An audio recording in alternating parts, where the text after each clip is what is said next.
Good morning children. हम लोगों ने पहले लेसन नंबर 4 सूर्योदय का देश इसके क्वेश्चन आंसर सॉरी लेसन का हमारा सारा एक्सरसाइज जो भी था व्याकरण भाग सारा कंप्लीट हुआ। मैंने आप लोगों को होमवर्क असाइनमेंट में भेजा हुआ था। आई होप आप लोगों ने यह कंप्लीट कर लिया होगा। तो इसके बाद आज हम लोग नया लेसन नंबर 5 सफाई की सीख के ये हम लोग आज से स्टार्ट कर रहे हैं। तो मैंने आज तक आप लोगों को जो भी पहले लेसन करवाए हुए हैं आई होप आप लोग घर पे बैठ के उसको अच्छे से रीड करेंगे और क्वेश्चन आंसर्स को लर्न करेंगे। अगर फिर भी कुछ डाउट है तो आप लोग मुझसे पूछ सकते हैं। आके स्कूल में भी कभी आप जो भी आपको प्रॉब्लम है या डाउट है आप लोग आके स्कूल में पूछ सकते हैं। ठीक है, तो आज हम लोग लेसन नंबर 5 सफाई की सीख ये करने वाले हैं। तो सबसे पहले ऊपर लिखा रहता है कि थीम। तो इस लेसन का क्या थीम है? स्वास्थ्य और स्वच्छता। हमारे जीवन में स्वास्थ्य हमारा कितना हमारे लिए जरूरी है, अच्छा स्वास्थ्य हमारे लिए कितना जरूरी है और हमारे जीवन में स्वच्छता का क्या अहमियत है, स्वच्छता कितनी जरूरी है, ये हम लोग इस जो आपका ये नया पाठ है सफाई की सीख उसमें आज हम लोग ये जानेंगे। ठीक है, तो नीचे है अनमोल वचन। यहाँ पे आप लोगों को एक सीख मिलती है, मेरा शहर साफ हो इसमें हम सबका हाथ हो। ओके, तो अगर हमारा शहर हम जिस सिटी में रहते हैं, स्टेट में रहते हैं, वो साफ सुथरी होगी और उसको साफ सुथरे बनाने में किसका हाथ होना चाहिए? सबसे हमारा हाथ होना चाहिए। हमें भी अपने देश को, अपने राष्ट्र को, अपने राज्य को साफ सुथरा रखने में सब आगे आना चाहिए। ठीक है, तो इसके बाद है शब्दार्थ। शब्दार्थ में सबसे पहला है कर्मचारी। कर्मचारी जो होते हैं जो काम करते हैं किसी भी फील्ड में, हो गया जैसे ऑफिस में, जैसे म्यूनसिपल कॉरपोरेशन हुआ या हॉस्पिटल्स में, स्कूल में, जो भी काम करने वाले होते हैं उन्हें क्या कहते हैं? कर्मचारी, एम्प्लॉइज। ओके, उसके बाद है सहायता। सहायता तो आई थिंक आपको पता है, उसका अर्थ होता है मदद करना। नेक्स्ट है अनेक, बहुत सारी, उत्साह, हौसला, स्वच्छ, साफ एंड स्वयं, खुद। ओके, तो ये हो गए हमारे शब्दार्थ, कठिन शब्दों के अर्थ। उसके बाद है यहाँ से आपका लेसन पार्ट स्टार्ट होता है। सुबोध ने नए स्कूल में एडमिशन लिया था। वो पढ़ने में बहुत तेज था, कक्षा में हमेशा प्रथम आता था। एक लड़का है सुबोध, उसने एक नए स्कूल में एडमिशन लिया होता है, दाखिला लिया है, पढ़ने में भी बच्चा होशियार है, हमेशा कक्षा में प्रथम आता था, खेल कूद में भी सबसे आगे रहता था, कक्षा में उसके कई मित्र बन गए, शुभम उसका सबसे पक्का मित्र था। तो जब हम किसी नए स्कूल में जाते हैं तो अगर हमारे अंदर कुछ बुराइयां हैं तो हम उन बुराइयों के साथ पॉइंट आउट हो जाते हैं, सामने दिखते हैं कि हाँ ये लड़का ऐसा गंदा, पढ़ने में होशियार नहीं है, डफर है। या कुछ बच्चे होते हैं जो अपनी मेहनत से अपने जिस जगह पे वो गए हैं वहाँ पर भी सबको अपना बना लेते हैं। जैसे सुबोध, तो सुबोध जो था वो हमेशा कक्षा में प्रथम आता था और खेल कूद में भी सबसे ही आगे रहता था, इसलिए उसके कई मित्र बन गए, शुभम उसका सबसे पक्का मित्र था। यस, यहाँ तक हो गया। सेकंड पैराग्राफ है, एक दिन शुभम ने सुबोध को अपने जन्मदिन पर बुलाया। अब दोनों में फ्रेंडशिप हो गई, तो उसमें से शुभम का जो था बर्थडे था, उसने सुबोध को अपने बर्थडे पर अपने घर पे बुलाया। सुबोध ने शुभम उपहार में देने के लिए कहानियों की कुछ पुस्तकें खरीदी और उसके घर चल पड़ा। तो अब जब हम किसी के बर्थडे पार्टी में जाते हैं, जन्मदिन में जाते हैं, तो उनको कुछ ना कुछ गिफ्ट देने के लिए, उपहार देने के लिए हम कुछ ना कुछ उनके घर उसको गिफ्ट लेके जाते हैं। वैसे ही सुबोध ने भी शुभम के लिए क्या गिफ्ट लिया? कहानियों की पुस्तकें, मीन्स स्टोरी बुक। ओके, और वो गिफ्ट लेके उसके घर चल पड़ा। यहाँ पे नीचे पिक्चर है, आपको दिखाई दे रहा होगा। कुछ लोग इधर उधर घूम रहे हैं।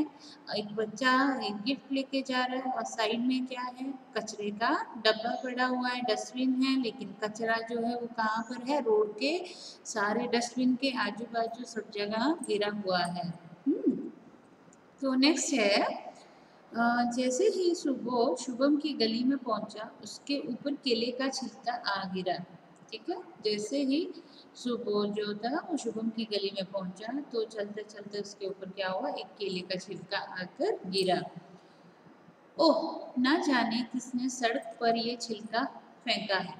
अब किसी के ऊपर कुछ भी एक कीचड़ लग जाता है पैर में या कोई गंदी चीज पड़ जाती है तो हमारे मुंह से भी एक सब निकलता है ना, जैसे ओ माय गॉड या ओ ये क्या हो गया, वैसे ही उसके मुंह से भी या निकला, ओह, ना जाने किसने ये सड़क पर केले का छिलका फेंका है।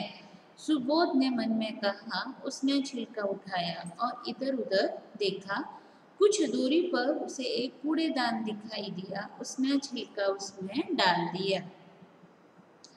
कूड़ेदान के बाहर भी कूड़ा फैला हुआ था। चारों तरफ मक्खियां बिन भिना रही थी, इधर उधर गंदगी फैली हुई थी।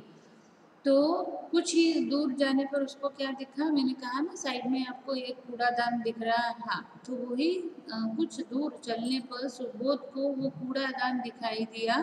उसने वो छिलका उठाया जो उसके ऊपर गिरा था और उसने क्या किया, वहां पर कूड़ेदान में डाल दिया। कूड़ेदान के बाहर भी कूड़ा फैला हुआ था, कचरा, कूड़ा मीन्स कचरा। ओके, चारों तरफ मक्खियां भिन भिना रही थी, इधर उधर गंदगी फैली हुई थी। अब जहाँ पर गंदगी होगी वहां पर मक्खी, मच्छर, कौवे, चूहे वगैरह तो पॉसिबल है कि वो वहां पर रहेंगे ही, क्योंकि यह सब चीजें कहाँ बनती हैं, गंदगी की जगह पे। अब गंदगी की जगह से जब वो पैदा होती हैं तो ऐसा तो नहीं ना कि वो हमेशा डस्टबिन में ही रहती हैं, नहीं, वो उड़ के जो आजू बाजू घर होते हैं या कोई दुकानें होती हैं वो कचरे से उठ के वहाँ पर भी जाती हैं। ठीक है, तभी तो इतने सारे गंदे जर्म्स और उन चीज़ों पे, अच्छी चीज़ों और वो जाके खाने की चीज़ों पर या कहीं पर भी बैठ जाती हैं, जिससे वो गंदे जम जो हम लोगों ने उनके साथ वो गंदी जगह से लगे हुए वो किधर जाते हैं, जो खाने की चीज़ों पर वो जहाँ जाकर मक्खियाँ बैठती हैं ना, वहाँ पर उससे क्या होता है, फिर बीमारियाँ फैलती हैं। ओके, उसके बाद है कुछ इधर उधर गंदगी फैली हुई थी।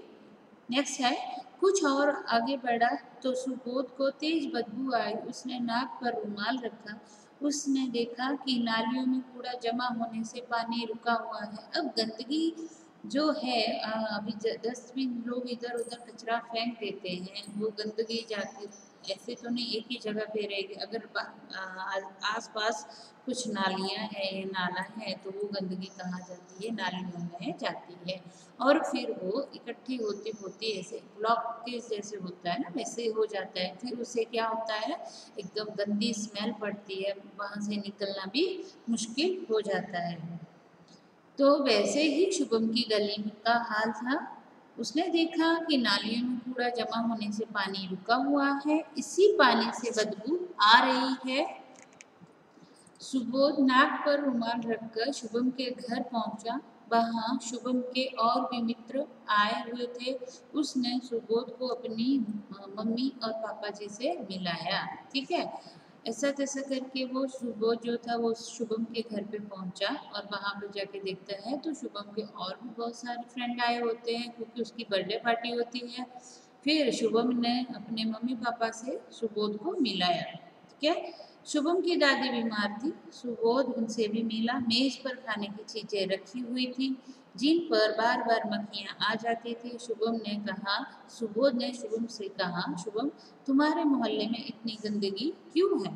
क्या नगर निगम के कर्मचारी इसे साफ नहीं करते? अब यहाँ पे एक नया नया शब्द है, नगर निगम के कर्मचारी, मतलब म्यूनसिपल कॉरपोरेशन के जो सुबह सुबह कचरा उठाने वाली गाड़ियाँ आती हैं, उसके बारे में वो बात कर रहे हैं।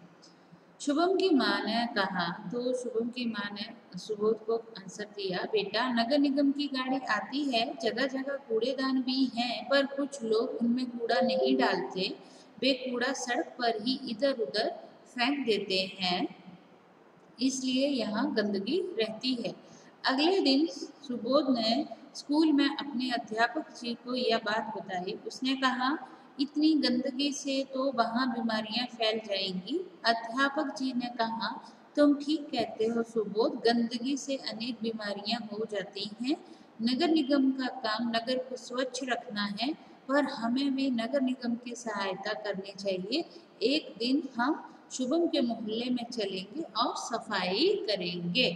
यस, तो ऐसे शुभम की माँ ने जब उसको कहा कि म्यूनिसिपल कॉरपोरेशन की गाड़ियाँ, कचरा उठाने वाली गाड़ियाँ तो रोज आती हैं, लेकिन और जगह जगह पर कूड़ेदान भी रखे हुए हैं उन लोगों ने, लेकिन यहाँ के जो लोग हैं वो कचरा कूड़ेदान में नहीं फेंकते, बल्कि इधर उधर फेंक के चले जाते हैं, जिसकी वजह से इतनी गंदगी फैलती है। ठीक है, उन लोगों के आपस में वो बर्थडे पार्टी हो गई। उसके बाद दूसरे दिन बच्चे जब स्कूल जाते हैं तो सुबोध जाके अपने अध्यापक जी को ये सारी बात बताता है और ऐसे बोलता है, कहता है कि शुभम के घर में गया था तो वहाँ पर जाकर मैंने देखा कि कितने गंदगी और कचरा फैला हुआ है और उससे बीमारियां फैल रही हैं। तो सुबोध के अध्यापक जी ने क्या कहा कि यह तो बहुत गलत बात है, सफाई होना बहुत ज़रूरी है। कहीं पर भी किसी भी जगह पे गंदगी हमारी सेहत के लिए बहुत ही हानिकारक होती है, चाहे वो हमारा घर हो,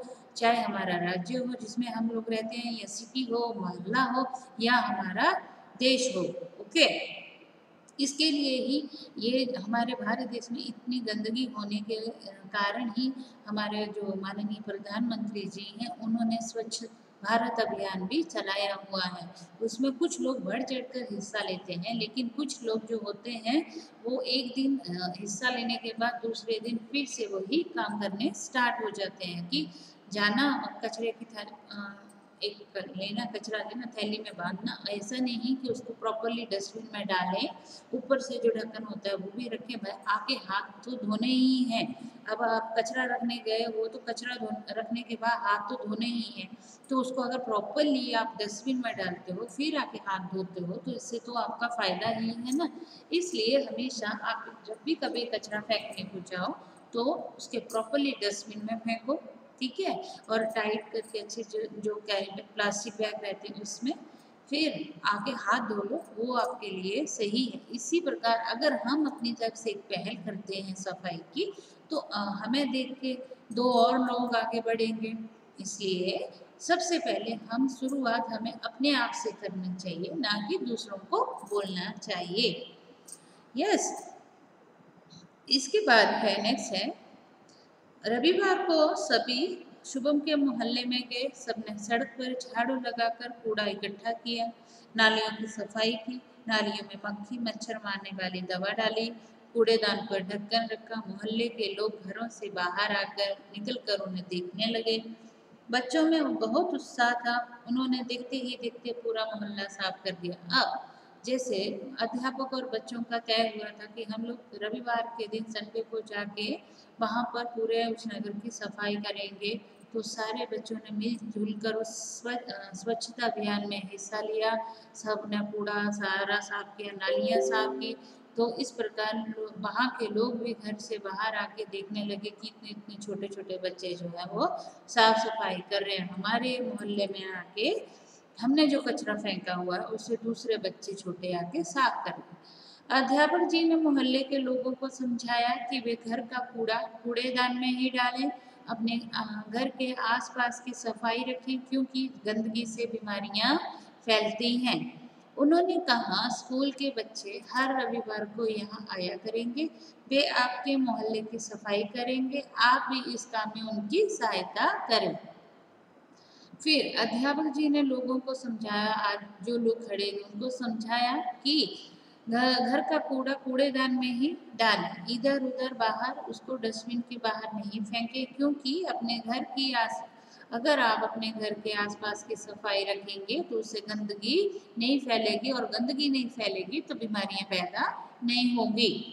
इस प्रकार उन्होंने कहा कि हर रविवार यहाँ स्कूल के बच्चे आके आपके इस नगर को साफ करके जाया करेंगे, लेकिन आप भी उनकी कुछ सहायता कर दिया करें। तभी एक बुजुर्ग ने कहा, बुजुर्ग मतलब ओल्ड पर्सन ने कहा, नहीं अध्यापक जी, अब इन बच्चों को आने की जरूरत नहीं, आपकी बात हमारी समझ में आ गई है, हम लोग स्वयं ही अपने मोहल्ले को साफ सुथरा रखेंगे। अब आपको यहाँ कभी भी कूड़ा कचरा और गंदी नालियाँ दिखाई नहीं देंगी। के तब जब अध्यापक जी ने सारे लोगों को समझाया, तो वहाँ पे खड़े एक बुजुर्ग ओल्ड पर्सन जो थे, उन्होंने कहा कि अध्यापक जी, हम आपसे माफ़ी मांगते हैं कि हमारी वजह से इन छोटे बच्चों को ऐसे कष्ट हुआ, ठीक है, लेकिन इसके बाद आप अभी आपके बच्चों को यहाँ पर आने की ज़रूरत नहीं है, हम अपने नगर को, अपने मोहल्ले को अपने आप ही साफ सुथरा रखेंगे। छोटे छोटे बच्चों को ऐसा अच्छा काम करते हुए देखकर उनके अंदर भी उत्साह जागा, और उन्होंने भी, नगर के लोगों ने भी या अध्यापक जी से कहा कि नहीं, हम अपने आप ही अपने नगर की साफ सफाई रखेंगे। इस प्रकार भारत के हर प्रत्येक नागरिक का यह कर्तव्य है कि अपना घर, अपने बाहर की जो जगह है, जिस राज्य में हम रहते हैं, उसे साफ सुथरा रखें, ना कि दूसरों के ऊपर कोई बात डालें। ठीक है, इस ये तो आपका हो गया लेसन नंबर 5। इसके बाद जो इसके क्वेश्चन आंसर है, सही गलत है, एमसीक्यू है, वो आप लोग अपने आप कीजिएगा, क्योंकि वो ही सिंपल से क्वेश्चन आंसर रहते हैं। बाकी का जो ग्रामर पार्ट है, क्वेश्चन आंसर है, वो मैं आपको होमवर्क में सेंड कर दूंगी। ठीक है, अगर फिर भी कुछ डाउट रहा तो आप लोग मुझे डाउट सेक्शन में डाल दें या स्कूल में आके पूछ कर जाएँ, तो मैं आप लोगों को बता दूंगी। ठीक है, ओके, थैंक यू।